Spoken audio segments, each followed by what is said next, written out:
প্রিয় দর্শক, আজকে আমি আপনাদেরকে জগন্নাথের অপরাকৃত মহিমা সম্বন্ধে আলোচনা করব। আপনারা দেখতেছেন শ্রী মায়াপুর রাজাপুর জগন্নাথ বিগ্রহ।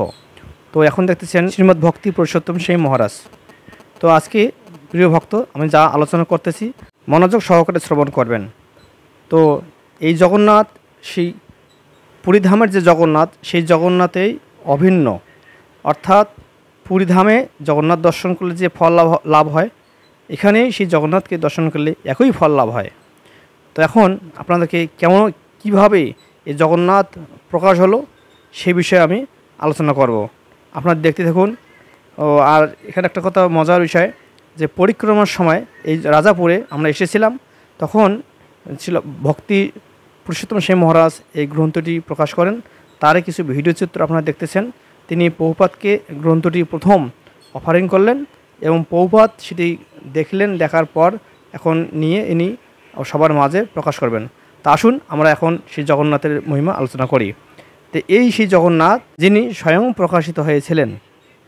তো জগদীশ গাঙ্গুলি নামে ছিল চৈতন্য মহাপুর সমসাময়িক সময়ে একজন ব্রাহ্মণ, যিনি জন্ম থেকে অন্ধ। তিনি তার অভিলাষ ছিল যে চৈতন্য মহাপ্রভুকে দর্শন করবেন এবং রথযাত্রায় অংশগ্রহণ করবেন, তার এই অভিলাষ কিন্তু কোনো মতে পূর্ণ হচ্ছিল না। তখন তিনি ভাবছিলেন যে আমি গঙ্গায় গিয়ে ডুব দিয়ে আমার দেহত্যাগ করব।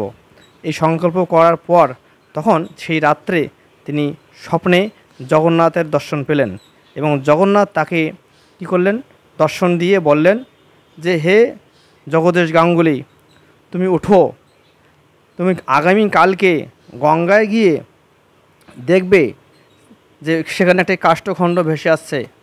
আর যখন এই কাষ্ঠখণ্ডটি তোমার গায়ে লাগবে, তখন তুমি সেই কাষ্ঠখণ্ডটি তোমার সাথে যারা সঙ্গী থাকবে তাদের দ্বারায় বাড়িতে নিয়ে আসবে।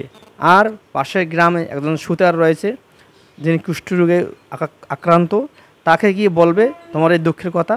তখন তিনি তোমার এই কাষ্ঠ থেকে জগন্নাথ বিগ্রহ তৈরি করে দেবেন। তারপরে তুমি আমার সেই পুরীধামের মতো সেবা পূজা করবে, তাহলে তোমার সৌভাগ্য হবে এবং জগন্নাথ দর্শন হবে। এই কথা বলার পরের দিনে স্বপ্ন ভেঙে গেল। আর স্বপ্ন ভাঙার পর তিনি গঙ্গায় গিয়েলেন স্নান করতে।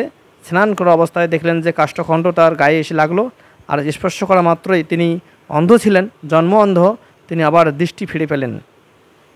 দৃষ্টি ফিরে পাওয়ার পর তখন পাশে কিছু তার স্নান সঙ্গী ছিল, তারা তাদেরকে একসঙ্গে করে এই কাষ্ঠখণ্ডটি অনুনয় বিনয় করে বাড়িতে নিয়ে আসলেন। নিয়ে আসার পর তিনি ভাবলেন যে এই কাষ্ঠখণ্ডটি আমি শিশুতারকে নিয়ে গিয়ে দেব এবং তিনি যেন অবশ্যই এই কাজটি করে। তখন প্রথমে তিনি চাইছিলেন না কাজটি করার জন্য, যেহেতু তিনি নিজে কুষ্ঠরোগী। তখন তিনি বললেন যে না, এটা ভগবানের পরম ইচ্ছা, তুমি এটা চেষ্টা করো।